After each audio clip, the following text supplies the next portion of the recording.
آگے اگلا پوائنٹ دیکھیے گا، پوائنٹ نمبر 4، بدکاری سے اجتناب کیجیے۔ سورہ مومنون آیت نمبر 5 اور 6 دو آیات ہیں۔ والذین هم لفروجہم حافظون الا علی ازواجہم او ما ملکت ایمانہم فانہم غیر ملومین، کہ جو اپنی شرمگاہوں کی حفاظت کرنے والے ہیں بجز اپنی بیویوں اور ملکیت کی لونڈیوں کے، یقیناً یہ ملامتیوں میں سے نہیں ہے۔ یعنی یہاں پر کہا گیا ہے کہ حفاظت کرو اس آیت میں اپنی شرمگاہوں کی، اور لیکن جو ان کی بیویاں ہیں ان کے علاوہ، کیونکہ وہ لوگ جو اپنی بیویوں کے پاس ٹھہرتے ہیں ان کے لیے جو ہے وہ اجر ہے، وہ ان کو ملامت نہیں کیا جائے گا۔ تو پوائنٹ آتا ہے بدکاری سے اجتناب کیجیے۔ یہاں بدکاری ہر طرح کی ہے، زنا ہے، نظر کا ہے، دماغ کا ہے، سوچ کا ہے، ہاتھ کا ہے، دل کا ہے، ہر طرح کے زنا سے حفاظت کے لیے کہا گیا ہے کہ ہمیں جو ہے بدکاری نہیں کرنی کسی بھی طریقے سے، اور آیت میں موجود ہے کہ شرمگاہوں کی حفاظت کرنی ہے، کیونکہ جو ایسا کرنے والے ہیں ان کو ملامت نہیں کیا جائے گا، لیکن ان کی بیویاں ان کے لیے حلال کر دی گئی ہیں۔ آگے دیکھیے گا پوائنٹ نمبر 5، وعدے کی پاسداری کرنا۔ سورہ المومنون آیت نمبر 8 میں ارشاد ربانی ہے، والذین هم لاماناتہم وعہدہم راعون، جو اپنی امانتوں اور وعدے کی حفاظت کرنے والے ہیں، یعنی وعدے کی پاسداری کرنے والوں کو رب پسند کرتا ہے، محبوب رکھتا ہے، اللہ کا قرب حاصل ہوتا ہے۔ سو وعدے کی پابندی کرنی ہے، قول و اقرار کی پابندی کرنی ہے، امانتوں اور وعدے کی حفاظت کرنی ہے۔ پوائنٹ نمبر 6 ہے مستقل پابندی سے نماز ادا کرنا۔ اگین ایک اور چیز آئی ہے، پہلے تھا نماز کی پابندی، نماز کی ادائیگی کی جو ہے وہ وقت پہ کرنی ہے، پابندی کرنی ہے نماز کی ادائیگی کی، اب آیا ہے مستقل پابندی سے نماز ادا کرنا۔ سورہ المومنون آیت نمبر 9 میں ارشاد ربانی ہے، والذین هم علی صلواتہم یحافظون، جو اپنی نمازوں کی نگہبانی کرتے ہیں، یعنی ان کے لیے کامیابی ہے، اللہ کا قرب ہے، اور بہت ساری جو ہے ان کے لیے فلاح ہے۔ کن کے لیے؟ جو اپنی نمازوں کی نگہبانی کرتے ہیں، یعنی پابندی کرتے ہیں، وقت کی پابندی، نماز کی ادائیگی کی پابندی، خشوع و خضوع کی پابندی، تقوی پرہیزگاری کی پابندی نماز کے لیے، تو وہی لوگ جو ہے فلاح پانے والے ہیں۔ پوائنٹ نمبر 7 دیکھیے گا، عبادت خداوندی کی دعوت دینا۔ سورہ المومنون آیت نمبر 23 میں ارشاد ربانی ہے، یقیناً ہم نے نوح علیہ السلام کو اس کی قوم کی طرف رسول بلا کر بھیجا، اس نے کہا کہ اے میری قوم کے لوگوں، اللہ کی عبادت کرو اور اس کے سوا تمہارا کوئی معبود نہیں، کیا تم اسے نہیں ڈرتے؟ یعنی اللہ کی عبادت کرنا، اللہ کے سوا کسی کی عبادت نہ کرنا، اور پھر اللہ کی عبادت کی ہی دعوت دینا۔ یہاں پر نوح علیہ السلام کا ذکر ہے کہ حضرت نوح علیہ السلام کو قوم کی طرف بھیجا گیا تاکہ وہ اپنے قوم کے لوگوں کو جگا سکیں کہ اللہ کی عبادت کرو، اللہ کے سوا کسی کی عبادت نہ کرو، تمہارا کوئی معبود نہیں ہے اس کے سوا، کیا تم اسے ڈرتے نہیں ہو؟ کیا تمہارے دل میں اس سے ڈر نہیں ہے، خوف نہیں ہے، خشیت نہیں ہے، تقوی نہیں ہے؟ تو یہاں پر کیا ہے کہ عبادت خداوندی کرنی ہے، اللہ کی عبادت کرنی ہے، اور اللہ ہی کی عبادت کی دعوت دینی ہے اگر فلاح چاہتے ہو دنیا اور آخرت میں۔ نمبر 8 ہے الحمدللہ کا ورد کرنا۔ سورہ المومنون آیت نمبر 28 میں ارشاد ربانی ہے، جب تو اور تیرے ساتھی کشتی پر بااطمینان بیٹھ جاؤ تو کہنا کہ سب تعریف اللہ کے لیے ہی ہے جس نے ہمیں ظالم لوگوں سے نجات عطا فرمائی۔ یہاں پر اگین نوح علیہ السلام کی قوم کا ذکر ہے، نوح علیہ السلام کا ذکر ہے۔ جب طوفان آیا تھا سرکش لوگوں کے اوپر تو اللہ تعالیٰ نے نوح علیہ السلام اور ان کے پیروکاروں کو کشتی میں سوار ہونے کا حکم دیا تھا، اور ساتھ ہی حکم دیا کہ جب کشتی میں اطمینان سے بیٹھ جاؤ تو اللہ کی تعریف کرنا۔ یعنی اس میں ہمیں کہا گیا ہے کہ اللہ ہی کی تعریف بیان کرنی ہے، تسبیح بیان کرنی ہے، اسی سے مانگنا ہے، اسی کا شکر ادا کرنا ہے، یعنی اللہ ہی کی حمد و ثنا بیان کرنی ہے۔ تو اس آیت میں بھی جو ہے وہ یہی چیز کہی گئی ہے نوح علیہ السلام اور اس کی قوم کو کہ جب اطمینان سے کشتی میں بیٹھ جاؤ تو میری تسبیح بیان کرنا، میری تعریف کرنا، جس نے اور کہنا کہ سب تعریف اللہ ہی کے لیے ہے جس نے ہمیں ظالم لوگوں سے نجات عطا فرمائی، یعنی وہ لوگ جو اپنی جانوں پر ظلم کر رہے تھے، جو ہمیں بھی ستا رہے تھے۔ تو اگر فلاح چاہتے ہو تو صرف تعریف اللہ کی، حمد و ثنا اللہ کی۔ پوائنٹ نمبر 2 دیکھیے گا، حلال مال استعمال کرنا۔ سورہ المومنون آیت نمبر 51 میں ارشاد ربانی ہے، اے پیغمبر کھاؤ حلال چیزوں سے، حلال چیزیں کھاؤ اور عمل کرو، نیک عمل کرو، میں بخوبی واقف ہوں تم جو کچھ کر رہے ہو اس سے میں بخوبی واقف ہوں۔ یعنی یہاں پر ہمیں حلال مال کے استعمال کا حکم دیا گیا ہے، مشورہ بھی دیا گیا ہے۔ یہ سارے مشورے ہیں جو اللہ تعالیٰ ہمیں مشورے دے رہے ہیں، نصیحتیں کر رہے ہیں، اور ساتھ حکم بھی دے رہے ہیں۔ حکم بھی ہے اگر دیکھا جائے تو، اگر سوچا جائے تو یہ اللہ تعالیٰ نے اپنے بندے کو اپنے بندے کی محبت میں مشورے دیے ہیں، نصیحتیں کی ہیں، طریقے بتائے ہیں، راستے دکھائے ہیں کہ یہ کام کرو اور وہ کام کرو اور وہ کام کرو، اور اس سے بچ جاؤ اور اس سے بچ جاؤ اور اس سے بچ جاؤ۔ تو اگر ہم سمجھے تو، اگر ہم غور کریں تو ہم یہاں پر ایک اور مشورہ اللہ تعالیٰ کا آیا ہے کہ حلال مال استعمال کرنا، کہ اے پیغمبر حلال چیزیں کھاؤ، یعنی پیغمبر کو مشورہ دیا اور پیغمبر آگے اپنی قوم کو سکھائے کہ حلال چیزیں کھانی ہے، نیک عمل کرنا ہے، اللہ تعالیٰ بخوبی تمہارے ہر عمل سے واقف ہے، اچھے طریقے سے واقف ہے، تمہیں دیکھ رہا ہے، اگر چاہتے ہو فلاح تو صرف حلال کھانا، حرام نہ کھانا۔ پوائنٹ نمبر 10، مشورہ نمبر 10، تقوی اختیار کرنا، سورہ المومنون آیت نمبر 56 میں ارشاد 57 میں ارشاد ربانی ہے، ان الذین ہم من خشیت ربہم مشفقون، یقیناً جو لوگ اپنے رب کی ہیبت سے ڈرتے ہیں، یعنی فلاح ان کے لیے، کامیابی ان کے لیے دنیا اور آخرت میں جو ہے وہ سرخ روئی ان کے لیے ہے جو تقوی اختیار کرتے ہیں، جن کے دلوں میں ڈر ہے، اور ان لوگوں کے جو ڈر کو ہے رب اچھے سے جانتا ہے۔ اللہ تعالیٰ کو پتا ہے کہ کون لوگ جو ہیں وہ مجھ سے ڈرنے والے ہیں اور کون لوگ مجھ سے نہیں ڈرتے، انکار کرتے ہیں میری آیات کا، شعائر اللہ کا۔ آگے پوائنٹ نمبر 11، مشورہ نمبر 11، شرک سے اجتناب کرنا، سورہ المومنون آیت نمبر 59 میں ارشاد ربانی ہے، والذین هم بربہم لا یشرکون، اور جو اپنے رب کے ساتھ کسی کو شریک نہیں کرتے۔ ایک اور مشورہ، ایک اور پیار محبت سے نصیحت کہ شرک سے اجتناب کرنا، شرک نہ کرنا، اور جو اپنے رب کے ساتھ کسی کو شریک ٹھہراتے ہیں ان کے لیے سیدھا جہنم کی ٹکٹ، اور جو اپنے رب کے ساتھ کسی کو شریک نہیں کرتے ان کے لیے قرب الہی۔ سو شرک نہ کرنا، سورہ نور آیت نمبر 55 میں ارشاد ربانی ہے، وہ عبادت کریں گے، میری عبادت کریں گے، میرے ساتھ کسی کو بھی شریک نہ ٹھہرائیں گے، اس کے بعد بھی جو لوگ ناشکری اور کفر کریں وہ یقیناً فاسق ہے۔ یعنی عبادت کرنی ہے تو میری عبادت کریں گے، ایمان والے تو میری، کسی کے ساتھ شریک نہیں ٹھہرائیں گے، اس کے بعد بھی لوگ ناشکری کریں، کفر کریں، انکار کریں تو وہ فاسق ہے، پھر ان کا ٹھکانہ بھی جہنم ہے۔ اگلا پوائنٹ، اگلا مشورہ، پوائنٹ نمبر 12، مشورہ نمبر 12، راہ حق کی دعوت دینا، سورہ المومنون آیت نمبر 73 میں ارشاد ربانی ہے، یقیناً آپ انہیں راہ راست کی طرف بلا رہے ہیں۔ یہاں پر ہمیں کہا گیا ہے کہ راہ حق کی دعوت دینی، پہلے راہ حق پہ چلنا ہے، پھر راہ حق کی طرف بلانا ہے، دعوت دینی ہے کہ راہ راست کی طرف آؤ، راہ حق کی طرف آؤ۔ مشورہ نمبر 13، پوائنٹ نمبر 13، اللہ کی پناہ طلب کرنا، سورہ المومنون آیت نمبر 97 دونوں اوپر تلے، 97 اور 98 ارشاد ربانی ہے، اور دعا کرے کہ اے میرے پروردگار میں شیطانوں کے وسوسوں سے تیری پناہ چاہتا ہوں، اے میرے رب میں تیری پناہ چاہتا ہوں کہ وہ میرے پاس آ جائے۔ یہاں پر اللہ تعالیٰ نے ہمیں دعا سکھلائی ہے، ساتھ بتایا ہے کہ پناہ صرف مجھ ہی سے طلب کرنی ہے، پناہ صرف مجھ ہی سے طلب کرنی ہے، اور دعا ہے کہ اے میرے پروردگار میں شیطانوں کے وسوسوں سے تیری پناہ چاہتا ہوں، اور اے میرے رب میں تیری پناہ چاہتا ہوں کہ وہ میرے پاس آ جائے۔ یعنی شیطانوں کے وسوسے، جو دلوں میں وسوسے ڈالتا ہے نا شیطان، ان سے پناہ مانگی ہے اللہ رب العزت کی، تو ہمیں بھی چاہیے کہ اللہ ہی سے پناہ مانگے، شیطان سے بھی اور برے کاموں سے بھی۔ آگے پوائنٹ نمبر 14 دیکھیے گا، استغفر اللہ کا ورد کرنا، سورہ المومنون آیت نمبر 118 میں ارشاد ربانی ہے، وَقُلْ رَبِّ اغْفِرْ وَارْحَمْ وَأَنْتَ خَيْرُ الرَّاحِمِينَ، اور کہو کہ میرے پروردگار تو بخش اور رحم کر، اور تو سب مہربانوں سے بہتر مہربانی کرنے والا ہے۔ یہاں ہمیں مسلسل رب سے توبہ کرنے کا جو ہے وہ ورد کا حکم دیا گیا ہے، مشورہ دیا گیا ہے۔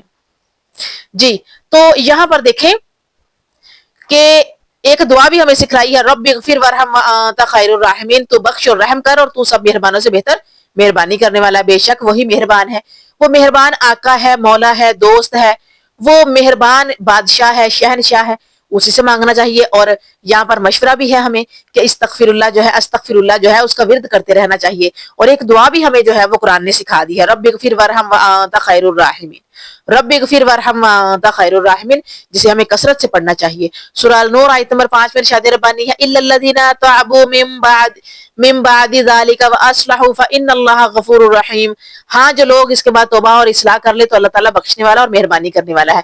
یعنی اگین سورہ نور میں جو ہے وہ بتایا گیا ہے کہ جو لوگ توبہ کریں گے اور اصلاح کر لیں گے، اپنا منہ سیدھا کر لیں گے قبلہ کی طرف، یعنی اللہ کی طرف، تو اللہ تعالیٰ پھر ان کو بخش دے گا، ان پہ مہربانی فرمائے گا، اللہ تعالیٰ ان کی توبہ قبول کرے گا، اللہ تعالیٰ وہ جو اصلاح کے راستے پر چل گئے ہیں، جنہوں نے توبہ کر لی ہے، پھر اللہ تعالیٰ ان کی توبہ بھی کریں گے قبول، اور انہیں استقامت بھی دیں گے دین کے راستے پر۔ سورہ نور آیت نمبر 31 میں ارشاد ربانی ہے، اے مسلمانوں تم سب کے سب اللہ کی جناب میں توبہ کرو تاکہ نجات پاؤ۔ ایک اور مشورہ، ایک اور آیت سورہ نور کی ہی آیت نمبر 31 جس میں کہا گیا ہے، مسلمانوں کو مخاطب کیا گیا ہے کہ تم سب کے سب اللہ کی جناب میں توبہ کرو، یعنی کہ توبہ اللہ سے کرو تاکہ تمہیں اللہ تعالیٰ نجات دے، تم اللہ کے غضب سے نجات پاؤ، تم جہنم کی آگ سے نجات پاؤ، برے انجام سے نجات پاؤ، تم ظالم لوگوں کے ساتھ اٹھنے سے نجات پاؤ، یعنی کہ ہر طرح کی نجات مل جائے گی۔ پوائنٹ نمبر 15، مشورہ نمبر 15، دل سے معاف کرو، سورہ نور آیت نمبر 22، ارشاد ربانی ہے، تم میں سے جو بزرگی اور کشادگی والے ہیں انہیں اپنے قرابت داروں اور مسکینوں اور مہاجروں کو فی سبیل اللہ دینے سے قسم نہ کھا لینی چاہیے. کیا تم نہیں جانتے کہ اللہ تعالیٰ تمہارے قصور معاف فرما دے؟ اللہ قصوروں کو معاف فرمانے والا ہے. دل سے معاف کرنا، یہاں پر جو ہے وہ معافی کا کہا گیا ہے کہ معاف کرو. اور کہا گیا ہے کہ تم میں سے جو لوگ بزرگی والے، کشادگی والے، جن کے دل وسیع ہیں اور جو عاجزی والے ہیں، انہیں اپنے رشتہ داروں، مسکینوں، مہاجروں کو اللہ کی راہ میں دینا چاہیے. قسم نہیں کھا لینی چاہیے، انہیں معاف بھی کرنا چاہیے اگر ان سے غلطی ہو گئی ہے، اور اس کے علاوہ ان پر خرچ بھی کرنا چاہیے تاکہ اللہ تعالیٰ جو ہے وہ تمہارے قصور معاف کرے، تمہاری غلطیاں معاف کرے، تمہاری کوتاہیاں معاف کر دے. اللہ تعالیٰ قصور کرنے والوں کو معاف فرمانے والا ہے. یعنی جن سے غلطیاں ہو جاتی ہیں وہ جب اپنے قرابت داروں، مسکینوں، مہاجروں پر خرچ کرتے ہیں اللہ کی رضا کے لیے اور قربت کے لیے، تو اللہ تعالیٰ خرچ کرنے والوں کے قصور معاف کر دیا کرتے ہیں. دیکھیں، دل سے معافی مانگنا، اور پھر یہ کہ معافی مانگنے کا طریقہ بھی بتا دیا ہے. اللہ سے معاف کروانے کا طریقہ بھی جو ہے وہ ہمیں رب نے بتا دیا ہے. آگے دیکھیے گا پوائنٹ نمبر 16، اداب بجا لانا. ادب و اداب بجا لانا. سورہ نور آیت نمبر 27 میں ارشاد ربانی ہے، اے ایمان والو اپنے گھروں کے سوا اور گھروں میں نہ جاؤ جب تک کہ اجازت نہ لے لو، اور وہاں کے رہنے والوں کو سلام نہ کر لو. یہی تمہارے لیے سراسر بہتر ہے تاکہ تم نصیحت حاصل کرو. یہاں پر ہمیں طریقہ سکھایا رب نے کسی کے گھر جانے کا. مخاطب کون ہے؟ ایمان والے. کہا ہے اپنے گھروں کے سوا اور گھروں میں نہ جاؤ، یعنی جانا ہے تو اپنے گھر جاؤ، کسی اور کے گھر داخل نہ ہو. لیکن اگر جانا ہو تو اجازت لو، اور وہاں کے رہنے والوں کو سلام نہ کر لو. یعنی اگر کسی کے گھر جانا ہے تو پہلے اجازت لو اور سلام کرو ان کو. دروازہ بجاؤ ایک بار، جب کوئی پوچھے تو سلام لو، انہیں سلام کرو. لیکن اگر اجازت نہ، آگے سے کوئی جواب نہ آئے تو دوسری مرتبہ دروازہ بجا لو. حد 3 مرتبہ بجاؤ اور واپس آ جاؤ، زیادہ تنگ نہ کرو. اور جب کوئی دروازے پہ پوچھنے آئے آپ کے بارے میں تو پہلے اس کو سلام کر لو. یہی سراسر بہتر ہے، اور تم نصیحت حاصل کر لو تاکہ تم پر رحم کیا جائے، تمہارے قصور معاف کیے جائے. پوائنٹ نمبر 17، مشورہ نمبر 17، نظروں کی حفاظت کرنا.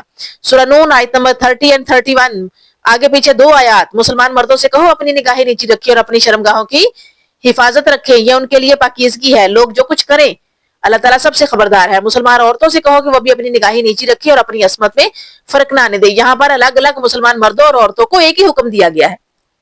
کہا گیا ہے کہ اپنی نگاہیں نیچی رکھو، کسی غیر محرم کی عورت کی طرف نہ دیکھو مسلمان مرد، اور اپنی شرمگاہوں کی حفاظت کرو. یعنی کسی غیر عورت کے پاس، نہ محرم عورت کے پاس مت جاؤ، یہ ان کے لیے پاکیزگی ہے. اس لیے کہ اگر نگاہیں نیچی رکھو گے، شرمگاہوں کی حفاظت کرو گے تو پاکیزگی ملے گی، طہارت ملے گی. نگاہوں کی حفاظت کرنے سے شرمگاہ کی حفاظت بھی ہو جاتی ہے اگر سوچا جائے تو. لوگ جو کچھ کہیں، جو کچھ کرے، اللہ سب سے خبردار ہے. لوگ جو کچھ مرضی کرتے رہیں، ان کو ان کے حال پہ چھوڑو. وہ جو کچھ بھی کریں گے اللہ تعالیٰ دیکھ رہا ہے، جان رہا ہے، اسے خبر ہے. اور پھر مسلمان عورتوں کو سے بھی کہا کہ اپنی نگاہیں نیچی رکھیں اور اپنی عصمت میں فرق نہ آنے دیں. یعنی کہ اپنی شرمگاہوں کی حفاظت کریں، اپنا پردہ کریں، اور اپنی جو پردہ داری ہے، اپنی عصمت ہے، اپنی عزت ہے، اس میں فرق نہ آنے دیں. مشورہ نمبر 18، اللہ کی تسبیحات بیان کیجیے. سورہ نور آیت نمبر 36 میں ارشاد ربانی ہے، ان گھروں میں جن کے بلند کرنے اور جن میں اپنے نام کی یاد کا اللہ تعالیٰ نے حکم دیا ہے، وہاں صبح شام اللہ تعالیٰ کی تسبیح بیان کرو. اللہ تعالیٰ کی تسبیحات، اگین اللہ تعالیٰ کی تسبیحات بیان کرنے کا حکم آیا ہے. یعنی ان گھروں میں، یہ گھر کون سے ہیں؟ یہ مساجد ہیں جہاں پر اللہ کے نام کی یاد ہے. یہاں پر اللہ تعالیٰ کا گھر ہے، وہاں پر اللہ تعالیٰ نے حکم دیا ہے کہ وہاں عبادت کرو میری، وہاں قرآن پڑھو، وہاں نماز ادا کرو، وہاں نفلی عبادت بھی کرو، اور وہاں پہ صبح شام اللہ کی تسبیح بیان کرو. یعنی مشورہ دیا کہ اللہ کی تسبیحات مسجد میں بھی جا کے بیان کرو، وہاں بھی پڑھو، وہاں بھی اللہ کی عبادت کرو، اور میرا نام وہاں بلند کرو. پوائنٹ نمبر 19، مشورہ نمبر 19، اللہ اور رسول کی اطاعت کرنا. سورہ نور آیت نمبر 52 میں ارشاد ربانی ہے، جو بھی اللہ تعالیٰ کی، اس کے رسول کی فرمانبرداری کرے، خوف الہی رکھے اور اس کے عذابوں سے ڈرتے رہے، وہی نجات پانے والے ہیں. یعنی ہمیں بتایا گیا ہے کہ نجات کن کو ملے گی؟ اللہ اور اس کے رسول کی اطاعت کرنے والوں کی، اللہ اور اس کے رسول کے حکموں کی پیروی کرنے والوں کی، اللہ اور اس کے رسول کے حکموں کو ماننے والوں کو نجات ملے گی. وہی نجات پانے والے ہوں گے جو اللہ اور اس کے رسول کی فرمانبرداری کریں گے. ان کے دلوں میں اللہ کا خوف ہوگا، ڈر ہوگا، خشیت ہوگی، تقویٰ ہوگا، اور وہی اللہ تعالیٰ کے عذاب سے جو ہے وہ بچیں گے، جن کو اللہ کے عذاب سے واقعتاً ڈر لگتا ہے. اللہ دلوں کے حال جانتا ہے، دماغوں کی سوچیں جانتا ہے، جو سوچیں ابھرتی ہیں ان کو بھی جانتا ہے. تو اللہ تعالیٰ ایسے لوگوں کو نجات دیں گے، اور وہ اللہ کے غضب سے نجات پائیں گے، اللہ کی محبت کے حقدار ہو جائیں گے. پوائنٹ نمبر 20، مشورہ نمبر 20، سلام کو عام کیجیے. سورہ نور آیت نمبر 61 میں ارشاد ربانی ہے، پس جب تم گھروں میں جانے لگو تو اپنے گھر والوں کو سلام کر لیا کرو. دعائے خیر ہے، جب برکت اور پاکیزہ ہے، اللہ تعالیٰ کی طرف سے نازل شدہ یوں ہی اللہ تعالیٰ کھول کھول کر تم سے اپنے حکام بیان فرما رہا ہے تاکہ تم سمجھ لو.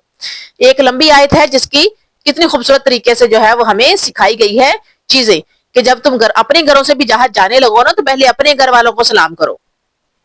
دعائے خیر ہے جو برکت اور پاکیزہ ہے, کیونکہ سلام جو ہے وہ دعائے خیر ہے, اس میں برکت بھی ہے, اس میں پاکیزگی بھی ہے. اور پھر یہ کہا گیا ہے کہ اللہ کی طرف سے نازل شدہ. جو ہی اللہ تعالیٰ کھول کھل کر تم سے اپنے احکام بیان فرما رہا ہے تاکہ تم سمجھ لو. تو اللہ تعالیٰ یہاں پر اپنے احکامات بیان کر رہے ہیں, کھول کھول کے بتا رہے ہیں. کسی کے گھر جانا ہے تو ایسے جاؤ, اپنے گھر سے جانا تو ایسے آؤ, ایسے سلام کرو.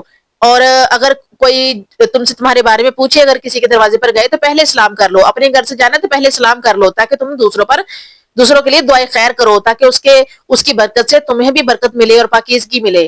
تو اللہ تعالیٰ کی طرف سے نازل شدہ ہے, کیونکہ یہ چیزیں اللہ تعالیٰ نے نازل کی ہیں, یہ نازل شدہ ہے رب کی طرف سے. جو ہی اللہ تعالیٰ کھول کھول کر تم سے اپنے احکام بیان فرما رہا ہے تاکہ تم سمجھ لو.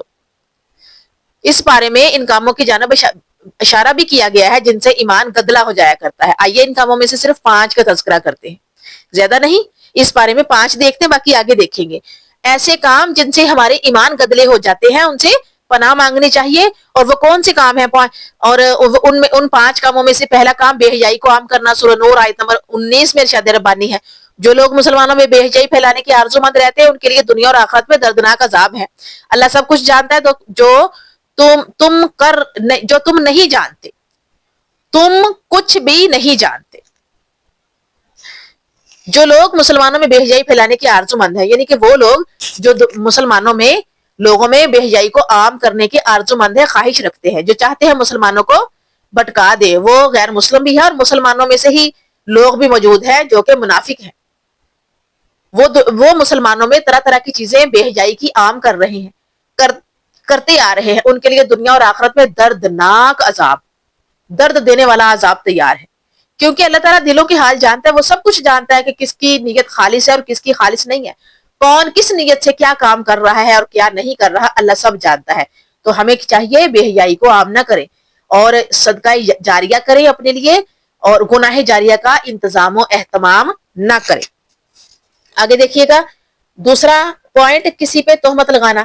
سورہ نور آیت نمبر 23 میں ارشاد ربانی ہے, جو لوگ پاک دامن بھولی بالی با ایمان عورتوں پر تہمت لگاتے ہیں وہ دنیا اور آخرت میں ملعون ہیں, ان کے لیے بڑا بھاری عذاب ہے. اور یہاں بھی یہ سورہ نور ہے, اس کی جو ہے وہ شروع کی آیات حضرت عائشہ رضی اللہ تعالیٰ عنہا, اما عائشہ رضی اللہ تعالیٰ عنہا پر اتاری گئی, ان کی عصمت کی گواہی دی گئی نبی صلی اللہ علیہ وآلہ وسلم کو اور قوم کو. تو اسی میں جو ہے وہ آیا ہے کہ جو لوگ پاک دامن بھولی بالی با ایمان عورتوں پر تہمت لگاتے ہیں, کیونکہ اما عائشہ پر تہمت لگی تھی نا, الزام لگایا گیا تھا, تو پھر ان پہ جو ہے وہ قرآن نے گواہی دی اور یہ بھی کہا کہ جو پاک دامن بھولی بالی با ایمان عورتوں پر تہمت لگاتے ہیں وہ دنیا اور آخرت میں لعنتی ہیں. ان پر دیکھیں کس طرح سخت جو ہے وہ معاملہ آیا ہے کہ ان پر لعنت ہے, وہ ملعون ہے اور ان کے لیے بہت بڑا بھاری عذاب ہے. اور اگر کسی نے تہمت لگا دی ہے تو وہ کیا کرے, توبہ کر لے, معافی مانگ لے رب سے بھی اور جس پہ تہمت لگائی ہے اس پہ بھی. منافقین کی جانب سے تہمت کا نہایت دلخراش واقعہ جو اس بارے میں بیان کیا گیا ہے, صحیح بخاری میں 4750 نمبر روایت میں میدان جہاد ہے, رات کا وقت ہے. یہ آگے واقعی بھی بیان ہوا ہے جس کی جو ہے وہ تصدیق کی ہے صحیح بخاری نے. صحیح بخاری کی روایت نمبر ہے 4750, میدان جہاد ہے, رات کا وقت ہے, کوچ کرنے کا اعلان ہوتا ہے. امی عائشہ جو قضائے حاجت کے لیے باہر کو نکلی ہیں, گلے کا ہار گرتا ہے, دیکھتے دیکھتے واپس پہنچتی ہیں, قافلے سے پیچھے اکیلی رہ جاتی ہیں. صفوان بن معطل جو قافلے کے پیچھے پیچھے چلنے کے ذمہ دار تھے, امی عائشہ پر نظر پڑتی ہے, زبان سے انا للہ و انا الیہ راجعون کے بول بلند ہوتے ہیں. امی عائشہ سواری پہ سوار ہوتی ہیں, قافلے کے پاس پہنچتی ہیں, ظہر کا وقت ہے.